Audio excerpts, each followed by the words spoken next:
आज हमारे यहाँ पे एक यहाँ की पहाड़ की मायानाज शख्सियत जो कमिश्नर रिटायर भी हैं और उन्होंने 2014 में यहाँ इलेक्शन भी कंटेस्ट किया था और वो रनर रहे थे, सेकंड रनर।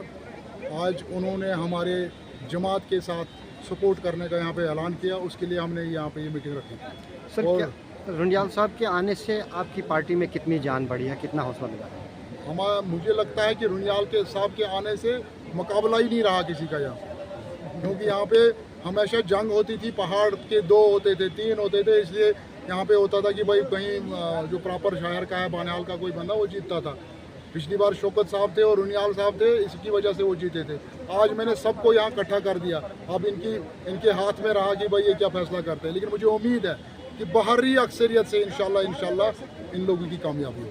सर, पोगल मालीगाम का जलवा तो आपने देख लिया रुंडियाल साहब की। भूल के एरिया में आपकी क्या कुछ पोजीशन और स्थिति है?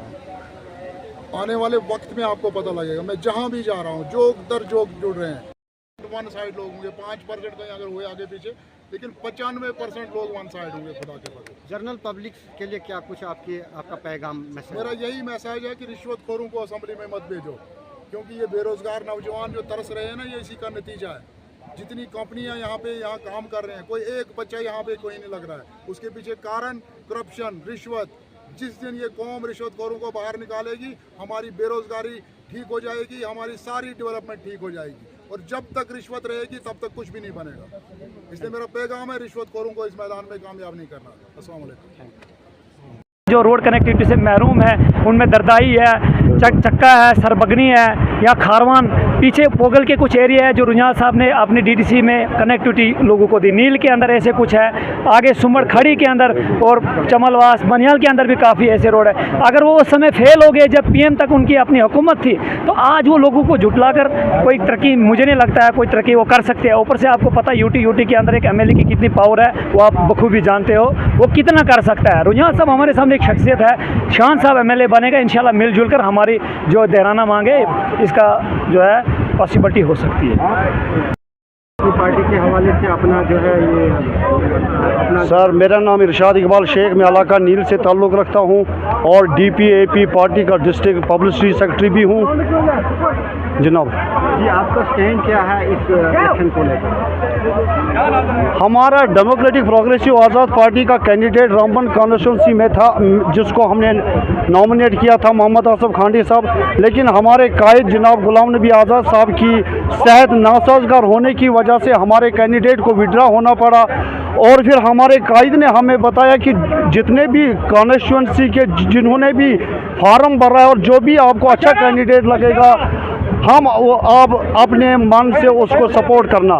तो जब हमने पूरा देखा हमारी बानियाल कॉन्स्टिट्यूंसी में इस वक्त बड़े कैंडिडेट है, तो हमारे आंखों के सामने जनाब इम्तियाज़ शान साहब जो पीपल्स डेमोक्रेटिक पार्टी की तरफ से आए हैं, हमें मौजू नज़र आया, ताकि और हमने फैसला लिया कि हम अपनी तरफ से और अपनी पार्टी की तरफ से उसको इस इलेक्शन में वोट एंड सपोर्ट करेंगे। आपके जो वोटर्स और सपोर्टर्स हैं, क्या वो इम्तियाज़ अहमद शान के साथ ज्वाइन कर रहे हैं या हमायत दे रहे हैं? नहीं, हम हमायत दे रहे हैं, वोट एंड सपोर्ट दे रहे हैं, ज्वाइन नहीं हो रहे हैं। तो आपको आपकी जो एक्सपेक्टेशन है, उम्मीद है वो इम्तियाज़ शान के साथ? देखो, मेरे इलाका नील जो है बड़े बड़े वादे किए इससे पहले, लेकिन मैंने इम्तियाज़ शान साहब को कहा कि हमारा इलाका जो कम से कम 15 से 20 हज़ार आबादी पर मुश्तमिल है, एक हायर सेकेंडरी नील है, लेकिन अभी तक हमारे इलाका नील में कोई भी ITI कॉलेज नहीं हुआ है। तो मेरा पहला मुतालबा जो इम्तियाज़ शान साहब से मैंने बताया कि जो ही अगर आपकी सरकार, अल्लाह ने चाहा कि आप कामयाब होगे और मेरे इलाके के लिए आपने सबसे पहले ITI कॉलेज जो है वो दे देना है, ताकि जो बेरोज़गार नौजवान है वो उसका मुस्तफ़ीद फ़ायदा उठा सके। सब डिवीजन रामसुगी मगरकोट एरिया में PDP का एक नहीं, PDP का ये जलसा नहीं था। ये मैंने लोगों को बुलाया था, अपने वर्कर्स को, क्योंकि इन्होंने मुझसे ये तकाजा किया था कि आपने हमसे मशवरा नहीं लिया।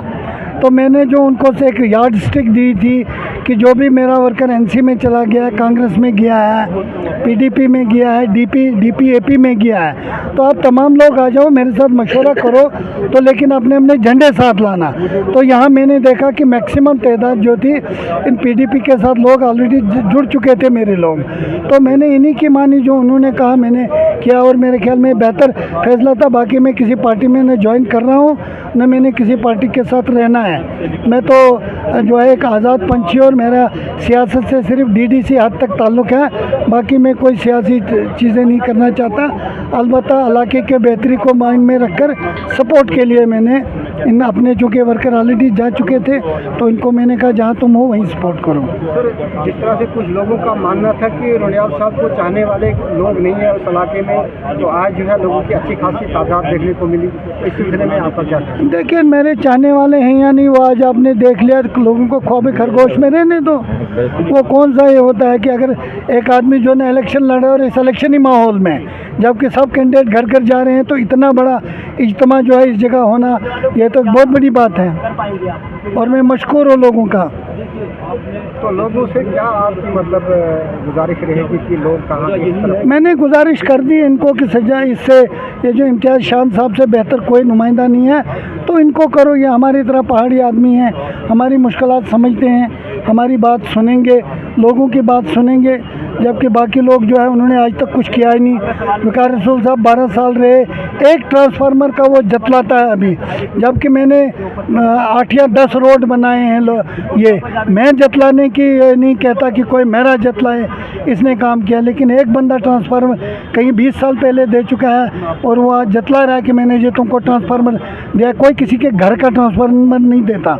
आज अगर मैंने सड़कें ली, मैंने सिर्फ लड़के लिए, बाकी पैसा तो सब गवर्नमेंट का, मेरी जात का नहीं है। इसी तरह अगर ट्रांसफार्मर है, वो कमर्शियल एक्टिविटी है एक डिपार्टमेंट के, अगर वो नहीं देगा तो उनको रेवेन्यू नहीं मिलेगा, अगर देगा ट्रांसफार्मर तो रेवेन्यू मिलता है। वही हाल है। जो मकरकोट की सरजमीन पे ये पीपल्स डेमोक्रेटिक पार्टी की रैली होने जा रही है, इसमें जो है हमारे डिस्ट्रिक्ट रामबंद के और जम्मू कश्मीर की एक मायानाज शख्सियत जनाब बशीर अहमद रोनियाल साहब का वेलकम था यहाँ पर, और उनके आने से बहुत खुशी हमें हो रही है, क्योंकि उन्होंने एज ए पॉलिटिक्स में जब उन्होंने ज्वाइन किया, तो उन्होंने बड़े पैमाने पे तामीर व तरक्की को यहाँ पर यकीनी बनाया है। तो हम चाहते हैं कि उनकी यहाँ पर ज्वाइनिंग से बड़ा जमे गफीर हुआ, और आवाम जो है बड़ी खुश है कि क्योंकि एक तजुर्बेकार ब्यूरोक्रेट रिटायर और तजुर्बेकार सियासतदान हैं, उनके आने से तामीर व तरक्की पे बड़ा अच्छी तरक्की होगी यहाँ पर। इस वक्त तक अगर आप देखें कि गूल और संगलदान, देखिए सर, हमें जो गूल अरनास से जो है बड़े पैमाने पर अच्छा रिस्पांस मिल रहा है। आपने जब शान साहब ने अपना नॉमिनेशन यहाँ पर ARO साहब के ऑफिस में दाखिल किया, उसके बाद जब वो वापस गूल चले गए, तो उनका जो इस्तकबाल वहाँ पर किया, जिससे पूरी तरीके से जो हमारी अपोजिशन की जमातें, नेशनल कॉन्फ्रेंस है, कांग्रेस है और बीजेपी है, पूरी तरीके से उनकी हवा निकल गई, और पूरी तरीके से वो परेशान हो गए, और प्रॉक्सी कैंडिडेट्स को वो तरजीह देने लगे, और इस किस्म की पॉलिसियाँ क्रिएट करने लगे, क्योंकि वो इक़्तिदार के भूखे हैं। इक़्तिदार के लिए वो कुछ भी कर सकते, क्योंकि उन्होंने इक़्तिदार में रहते हुए सरकारी ख़जानों को लूटा है। लेकिन कहीं ना कहीं अगर उसने सवाल किया 2001 से पहले जो 96 की जो हालात बने, 96 में जो आवाम के मैंडेट को नकारा गया, और आर्मी कैंप्स में जाकर इन लोगों ने इलेक्शंस लड़े। कश्मीरी पंडित, उसको नेशनल कॉन्फ्रेंस ने यहाँ से निकाला। इलेक्शन की रिगिंग जो है नेशनल कॉन्फ्रेंस ने करवाई। आप देख लीजिए सैफुद्दीन सोज, जिसने NDA के खिलाफ 1 वोट से NDA की सरकार को गिराया था, और नेशनल कॉन्फ्रेंस उसको बाहर का दरवाज़ा दिखाया था। आप देख लीजिए, इनकी एक हिस्ट्री बनी हुई है। और खुसूसी तौर पे मैं एक चीज़ बताऊंगा, जब निज़ामी साहब को यहाँ से नेशनल कॉन्फ्रेंस का मैंडेट मिला था, कितनी तरक्की हुई। नेशनल कॉन्फ्रेंस ने 26 साल इक़्तिदार संभाला जम्मू कश्मीर के अंदर फुल मेजॉरिटी में, लेकिन बानहाल के अंदर एक तरक्की नहीं की। और बड़ा दुख के साथ ये कहना पड़ता है कि हाल ही में नेशनल कॉन्फ्रेंस के लीडर सजाद साहब ने बड़े पैमाने की तकरीर की, और कहा कि साबका MLA ने लूट खसूट की है। हॉलियन के अंदर और रलू के बीच में कितनी डिफरेंस है, और 12 साल से वो अपोजिशन, एक फ्रंट अपोजिशन का रोल निभा रहे हैं। 12 साल में नेशनल कॉन्फ्रेंस के उम्मीदवार को ये नज़र नहीं आ रहा कि सबका एमएलए जो है लूट खसूट कर रहा है। अगर आप 12 साल में एक फ्रंट अपोजिशन नहीं कर पाए तो मैं इस कौम को बताना चाहता हूँ कि वो आवाम की क्या नुमाइंदगी करेगा। और मैं ख़ास तौर पे नील के लोगों को, दूर दराज इलाकों, बिल्कुल हमने एक बड़े पैमाने पर अपोजिशन का काम किया। सबसे पहली बात जो है कि यहाँ पर नौजवानों के साथ जो प्रोजेक्ट्स में इस्तेसाल किया गया, मैं सड़कों पे उतरा as a district spokesperson होने के नाते। मेरे पास इस वक्त भी on record media is the fourth pillar of democracy record है। हमने जो इलेक्ट्रिफाई के हवाले से हमारे साहबका एमएलए बड़े पैमाने पर नारा, आज भी उन्होंने राहुल गांधी जो है नेशनल लीडर है इस मुल्क के, उनके रैली में ये बयान किया। लेकिन मैं उनको कहूँगा कि सेंट्रल स्पॉन्सर्ड ये सेंटर का एक बिजली पानी का निज़ाम जो है ये जमहूरी हमारे मुल्क में एक हक है, क्योंकि हम चाहे हमारे यहाँ प्रेसिडेंट रूल रहे, गवर्नर रूल रहे या हमारा जमहूरी निज़ाम रहे, तो ये सब चीज़ें मिलने वाली है। लेकिन तामीर और तरक्की, उन्होंने कितने हायर सेकेंडरीज़ को अपग्रेड किया, उन्होंने किस किस्म के माहौल। देखिए, मैं आपको एक चीज़ बताना चाहूँगा, मैं सिर्फ रुनियाल साहब का और शान साहब का साथ इस आवाम के लिए दे रहा हूँ। अगर आप देखोगे मेरा कोई शौक़ नहीं है इसमें, क्योंकि मैं इस इलाके के अंदर उस फैमिली से ताल्लुक़ रखता हूँ जो मरहूम अयूब खान साहब यहाँ के सबसे बड़े सियासतदान रहे डिस्ट्रिक्ट रामबंद के। तो हमें उस चीज़ का नहीं है, बल्कि मैं ये कहूँगा कि अल्लाह रब्बुल इज़्ज़त उनको जन्नतुल फिरदौस अता करे। उनने हमारे लिए हर दरवाज़ा खुला रखा है। लेकिन हम इस गरीब आवाम के लिए, मैं ये इतना भी कह दूँगा, कहना गलत है, कि हमारे सामने हर जमात के एमएलए हमारे लिए दरवाजे खोलते हैं, क्योंकि हमारे लीडर का उतना बड़ा नाम है। लेकिन हम इस गरीब आवाम के साथ जो जुल्म किया गया, जो हमारे साथ डिफरेंट एसोसिएशन, पीएचई की ड्राइवर एसोसिएशन खास तौर पे हमारे साथ मिली हुई है, जिनकी बड़ी उम्मीदें हैं शान साहब से। तो मैं इसी हवाले से बताऊंगा कि शान साहब की डर ने बहुत सताया हुआ है इन लोगों को, क्योंकि इस वक्त जो राहुल गांधी साहब है वो एक नेशनल लीडर है, लीडर ऑफ अपोजिशन है, इस वक्त प्राइम मिनिस्टर कैंडिडेट है। और इस वक्त डिस्ट्रिक्ट रामबंद के अंदर सुल्तान की सरजमीन पर आना उनका यही दर्शाता है कि कांग्रेस और नेशनल कॉन्फ्रेंस बानहाल के अंदर फ्रेंडली इलेक्शन लड़ रही है। और ये दोनों जमातें डर चुकी है। जो मेरे परसों भी एक मीटिंग में जिक्र किया कि प्रदेश कांग्रेस के सदर जो तारिक हमीद का, हमें किसी से खतरा नहीं लगता है, क्योंकि इन लोगों के कारण में मत करके देखिए, अगर हमें जमात दिखती है जिसने इस मुल्क के अंदर 2014 में कांग्रेस का सुपड़ा साफ कर दिया, वो है भारतीय जनता पार्टी। तो बाकी नेशनल कॉन्फ्रेंस जो है, जो कत्लो गारत करने वाली, जिसकी खुली हुई किताब है कि 26 साल जो फुल मेजॉरिटी में रही तब भी उसने कुछ नहीं किया, अब तो यहाँ पर आने फुल मेजॉरिटी में किसी सरकार का आना मुमकिन ही नहीं है। तो मैं समझता हूँ कि एक बात मैं यहाँ पर कौम को ये बता देना चाहता हूँ कि पीपुल्स डेमोक्रेटिक पार्टी ने बानीहाल के अंदर कॉन्टेस्ट इलेक्शंस किए, लेकिन न यहाँ से कोई एमएलए आज तक गया, न कोई एमएलसीज यहाँ से बना। लेकिन अब तो एमएलसी का बेड़ा नेशनल कॉन्फ्रेंस के लीडर 3 तारीख को प्राइम मिनिस्टर ऑफ इंडिया से 2019 में मिल के आते हैं और फिर लोगों को बेवकूफ़ बनाने के लिए 370 की एब्रोगेशन कर दी। लेकिन मैं इस कौम को बताना चाहता हूँ कि पीपुल्स डेमोक्रेटिक पार्टी के साथ जो लोग एसोसिएटेड थे, उन्होंने जो कुछ हाई कमांड तक पहुँचाने की कोशिश की, वो पीपुल्स डेमोक्रेटिक पार्टी ने अप्रूव करवाया। हमारी लीडर मोहतरमा महबूबा मुफ्ती साहिबा फर्स्ट जम्मू कश्मीर की पहली वज़ीर आला है जिसने डिस्ट्रिक्टों में आकर दरबार लगाए थे। हमारे पास रामसू का तहसील, कई हायर सेकेंडरी जो अभी रुनियाल साहब ने यहाँ पर जिक्र किया, ये सारी चीज़ें जो है पीपुल्स डेमोक्रेटिक पार्टी की देन है। यहाँ के हाई स्कूल उसको अपग्रेड करना, बिला शक मैं आपको कुल मिलाकर यही कहूँगा कि नेशनल कॉन्फ्रेंस के लोग पीडीपी से घबराए हुए हैं, इसीलिए एक प्राइम मिनिस्टर कैंडिडेट को बुलाना यहाँ पर। और मैं आप मीडिया के लोगों से ये बताना चाहता हूँ, आपके चैनल का शुक्रिया अदा कर रहे हैं। और ये चीज़ जो है सामीन और नाजरीन तक पहुंचाना चाहते हैं कि आप जिस सिमत देखेंगे लोगों का जमे गफ़ीर है, और लोगों ने इस बार जो है अपने जज्बात को आगे लाकर, आपने देखा कि चीयर किसी के पास नहीं थी, लोगों ने अपने जज्बात को बराबर 4 से 5 घंटे यहाँ खड़ा होने के बाद साबित किया कि हम वाक़या जो है हमने इस इलाके को जो है तब्दीली का रुख दिखाना है, और तब्दीली के बाद हमें एक दयानतदार और एक ईमानदार लीडर का हाथ थामना है, वो इम्तियाज़ अहमद शान साहब है। आपकी जो उम्मीदें, जो एक्सपेक्टेशन है, वो इम्तियाज़ शान जो है उनकी भरपाई कर देंगे जीतने के बाद? हमें उम्मीद है इंशाअल्लाह, क्योंकि वो लोग जो अल्लाह के रास्ते में जो है दिल खोल के आगे रहते हैं, वही लोग जो है पब्लिक का काम करते हैं। क्योंकि ये कहा जाता है कि जो इंसान का शुक्र अदा करता है और वही खुदा का भी शुक्र अदा कर सकता है।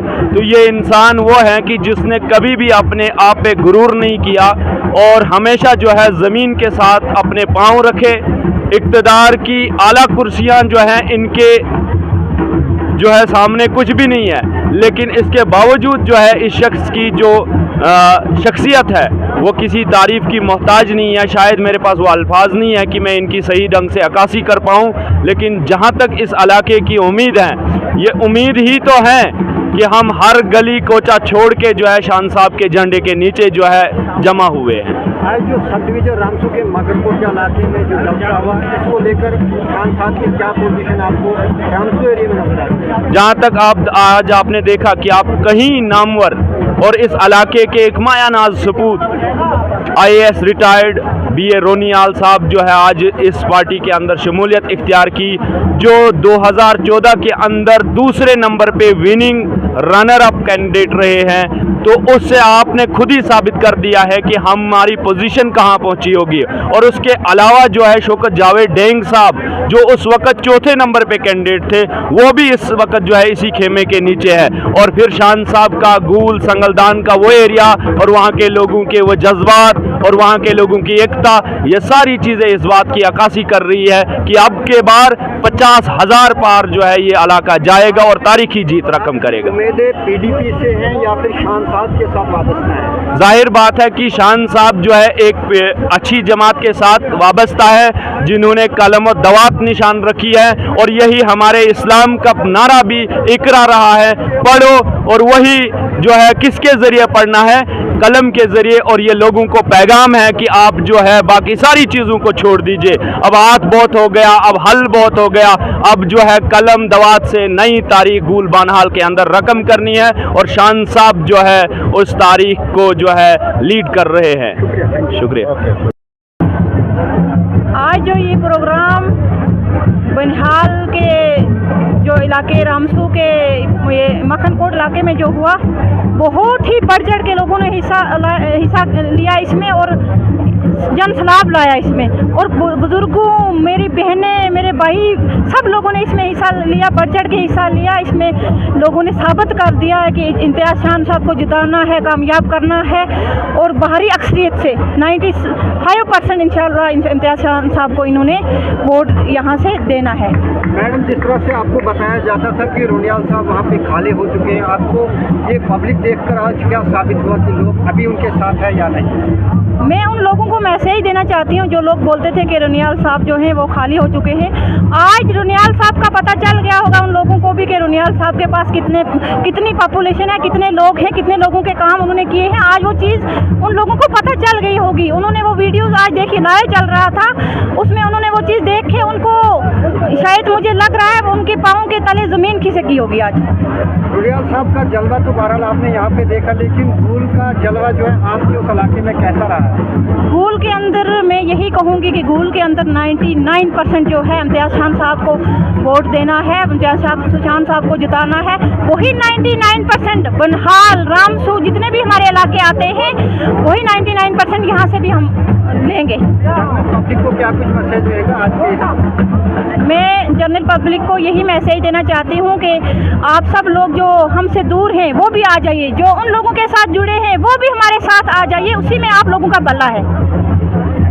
इस तरह से आज PDP का एक बहुत बड़ा यहाँ मगरकोट से इस सिलसिले में आपके क्या?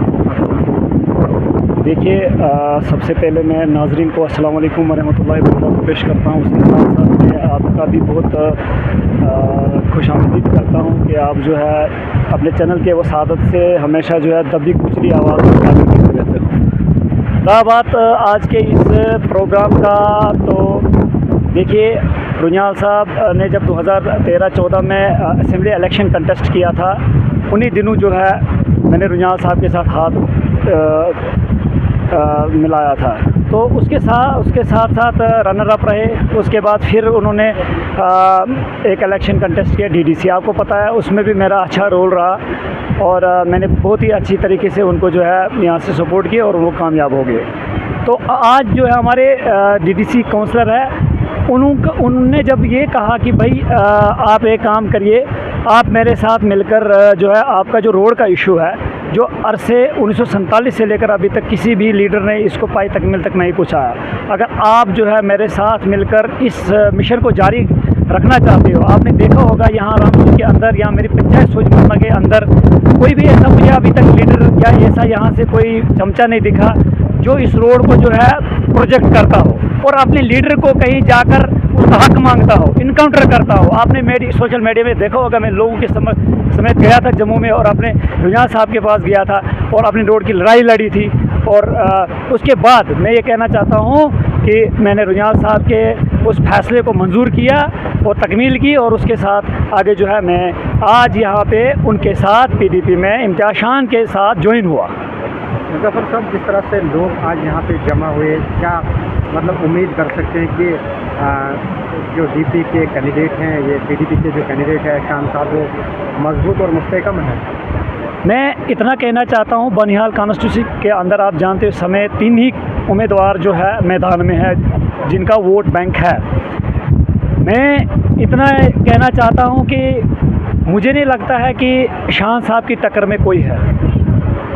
तो शान साहब अच्छी लीड में जो है वोट लेंगे और यहाँ से फिता हासिल करेंगे हम, क्योंकि शान साहब एक ऐसी ऊपर वाले ने एक ऐसा मसीहा हमारे सामने भेजा है जो नौजवानों की दिलों की धड़कन है और बुजुर्गों की दिलों की धड़कन है मनमार, क्योंकि उनका जो काम करने का स्टाइल है या कुछ और तरीके हैं जो हम लोग को बहुत पसंद आए, और हम लोगों ने ये सब मिलकर डिसाइड किया कि आज की बार सिर्फ शान साहब MLA बनेंगे। आपके मसाइल जो है, जो आपकी देरीना मांगे हैं दर्दे इलाके की, जो 1947 से भी अभी तक सड़क रास्ते से उसवार नहीं हुआ है, क्या वो मसाइल, वो मांगे आपकी पूरी हो जाएंगी? देखो, इसके बारे में मैं थोड़ा सा डिस्कस ऑलरेडी कर चुका हूँ। अब जो है पहले उस समय जब रुझान साहब मेरे गांव आए थे, मेरे लोग मेरे को हमेशा ये बोलते थे कि भाई रुझान साहब ने हमारे साथ कमिटमेंट किया रोड के बारे में।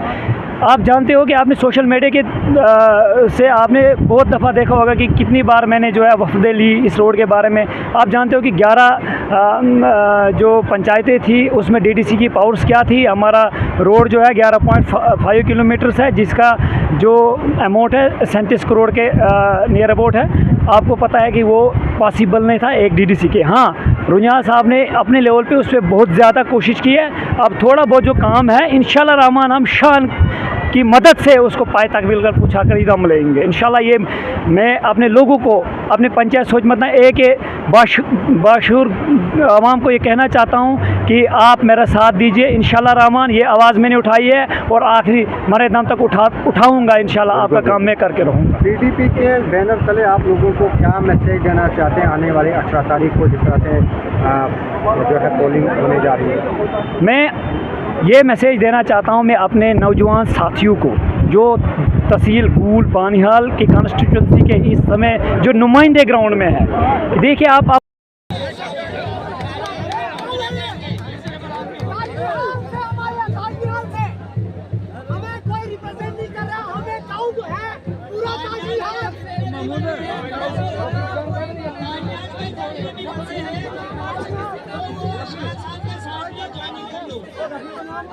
हम डायरेक्ट आपके साथ आए हैं, बहुत उम्मीद हो हमारे लिए, क्योंकि इस एरिया को आज तक इंतजार किया है।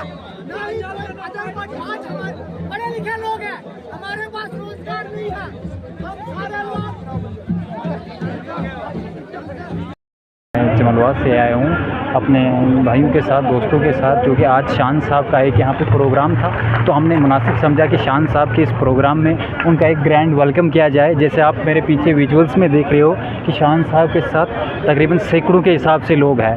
ये शान साहब का जो लोगों के टुवर्ड्स प्यार है, मोहब्बत है, इसीलिए आपको इतना जो है यूथ क्राउड्स जो यहाँ पे जमा हुआ है। तो ये शान साहब का एक वेलकम करने के लिए है। जैसा कि शान साहब के पास गरीबों और यतीमों के लिए वो दर्द है उनके दिल में, तो वो उनके लिए जो है सपोर्ट करने के लिए आज यहाँ आए हैं, जैसे आप इसे देख सकते हैं। क्या शान साहब जब तक सियासत अब जो है हर कहीं गए हैं, वो कोई जगह नहीं है जो इन्होंने छोड़ी नहीं है, चाहे वो मऊ हो, पोगल हो, नील हो, चाहे वो बानिहाल हो, हर कहीं ये 2-3 दिन के बाद हमेशा ये दौरा करते हैं हर की, और वहाँ के जो है लोगों के साथ इंटरेक्ट होते हैं ये डेली, और वहाँ के हालात और वाक़ात को देखकर वो डिसीजंस उठाते हैं। खान साहब जब जीत के यहाँ से जाएंगे तो वो सिंगल हैंडेड क्या जम्मू कश्मीर को संभाल सकते हैं? बिल्कुल बिल्कुल, शान साहब मुझे लगता है तकरीबन यहाँ से जीतेंगे। जिस तरह से लोगों का सपोर्ट उनको है, यहाँ से जीत कर वो असेंबली में जाएंगे और वहाँ यहाँ की आवाम को लेकर वो यहाँ के डिसीजंस बनाएंगे। आपकी क्या एक्सपेक्टेशन है? तो जो है वो लोगों को जो है रोज़गार देंगे। जो आप देख रहे हो लिटरेसी रेट इतना है J&K में, आज कहीं नौकरी नहीं है यंगस्टर्स के पास। तो मुझे उम्मीद है कि शान साहब वाहिद एक सोर्स है जो यंगस्टर्स के लिए सोचेंगे, और मुझे उम्मीद है ये कोई ना कोई सही स्टेप्स उठाएंगे। कि इस प्रोग्राम के हवाले से क्या कुछ कहना है आपका, बताइए। तो देखिए, सबसे पहले तो मैं मीडिया का बहुत ज़्यादा शुक्रगुजार हूँ कि आपने हमें यहाँ पर बात रखने के लिए हमें यहाँ पर बुलाया। बाकी अभी आप देख रहे हैं कि जो हमारे पीछे जो भीड़ वगैरह है, कहाँ दूर दराज से लोग आए हैं। एक तरफ से इंडिया का जो प्राइम मिनिस्टर है उनका जलसा है, और दूसरी तरफ हमारा जो जलसा है। तो आप ये देख सकते हैं कि लोगों का जो प्यार है, खुलूस है शान साहब के लिए कितना है। हमारे पोगल पड़ी स्थान से ये रुनियाल साहब आए हैं, नील से शोकत जावेद डेंग साहब आए हैं। बाकी भी आप देख सकते हैं कि कितनी भीड़ वगैरह है। लोग गूल से आए हैं, नील से आए, हर एक जगह से आए हैं शान साहब के लिए, शान साहब को सपोर्ट करने के लिए आए हैं। बाकी हमारी भी कल हमारी एक मीटिंग थी, यूथ की मीटिंग थी, जिसमें हमारे बानीहाल के थे, नील के थे, क्या बोलते गूल वगैरह के थे। हमने उधमपुर में एक मीटिंग की, तो जिसमें हमारे 70-80 यूथ मेंबर्स थे। वहाँ पर हमने यही डिसाइड किया कि हमने सभी जो पार्टीज़ हैं उन पर हमने नज़रसानी की। उसके बाद जो हमारा जो नतीजा यही निकला कि हम जो अपना सपोर्ट देंगे वो शान साहब को देंगे। क्या तो समझ के आपने सपोर्ट दिया, क्या करेंगे? अगर ये सब लोगों के सामने है कि अभी जो रिसेंट पार्टीज़ है, NC है, कांग्रेस है, उन्होंने हमारे साथ क्या किया है, हमारे साथ कैसा खिलवाड़ किया। हमने उनको टाइम दिया, 8-10 साल का टाइम दिया, लेकिन आप देख सकते हैं कि उन्होंने क्या तरक्की की, कुछ भी नहीं किया। तो बाकी अगर हम शान साहब की बात करें तो शान साहब तो एक विजनरी इंसान है। हमने इनके ऊपर नज़रसानी की, 2 साल से हम इनके साथ जुड़े हुए हैं।